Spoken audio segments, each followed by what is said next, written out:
How to display clock and date on Android phone lock screen. Hello everyone, welcome back to our channel. So let's dive right in without wasting any time. Also make sure to watch this video till the end. So first of all, open up settings on a device. Then scroll down and tap on wallpapers and style.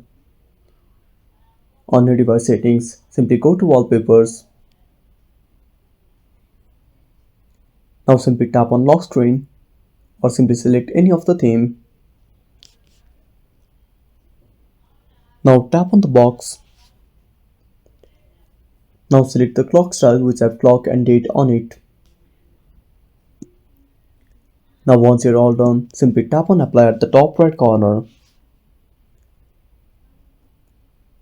The display settings might default according to your devices. And that's it. Thanks for watching. Make sure to subscribe our channel and hit the bell icon. See you in the next video.